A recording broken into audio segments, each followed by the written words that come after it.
Hello everyone, কেমন আছো তোমরা সবাই? আশা করছি সবাই খুব ভালো আছো। চলে আসলাম নতুন আরও একটি ব্লগ নিয়ে। প্রথমেই একটা কথা বলে দিচ্ছি, আমাদের পাশের বাড়িতে একটু কাজ হচ্ছে, ওই জন্য হয়তো আমার কথাটা শুনতে তোমাদের একটু প্রবলেম হতে পারে, তোমরা একটু ম্যানেজ করে নিও। যাই হোক, আজকে সকালবেলা ঘুম থেকে উঠেছি ঠিকই, কিন্তু মেয়েও আমার সাথে সাথে উঠে গেছে। ও না ঘুমিয়েই ছিল, উঠতো না। ওর বাবা গাড়িটা নামানোর সময় এমনভাবে নামিয়েছে, এত আওয়াজ হয়েছে, ওই আওয়াজেও ঘুম থেকেই উঠে গেছে। মানে গাড়িটা বারান্দার উপরে ডাবল স্ট্যান্ড করা ছিল, সেই জন্য একটু আওয়াজ হয়েছে, ওই জন্য সকাল সকালই উঠে গেছে। এখন কিন্তু বেশি বেলা হয়নি, 6:30টার মতন বাজে। আর সকালবেলা উঠে কিন্তু আমার সমস্ত বাসি কাজকর্ম হয়ে গেছে।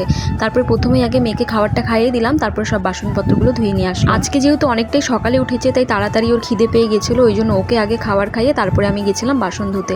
এসেই এখন দুধটা নিয়ে আসলাম, আর সাথে কিন্তু ডালও বসিয়ে দিয়েছি। আজকে জানো তো ঘরে একদমই সবজি নেই। সকালবেলা তো খাওয়ার জন্য ডালের সাথে আলু ভাজা করেছিলাম, আর এখন এই যে কয়েকটা মানে একটা একটা করে কয়েকটা সবজি ছিল, সেইগুলো মিলিয়ে একটা চচ্চড়ি করলাম। আমরা তো মাছ মাংসর তুলনায় সবজিটা একটু বেশি খাই, তাই সপ্তাহ শেষ হওয়ার আগেই না আমাদের সবজিটা শেষ হয়ে যায়। যাই হোক, সবজিটা বসিয়ে গেছিলাম জামা কাপড় ধুতে, এসে এখন সবজিটাকে কিন্তু নামিয়ে নিচ্ছি। তো আজকের ভিডিওটা এটুকুই থাক, দেখা হচ্ছে নতুন কোনো ভিডিওতে।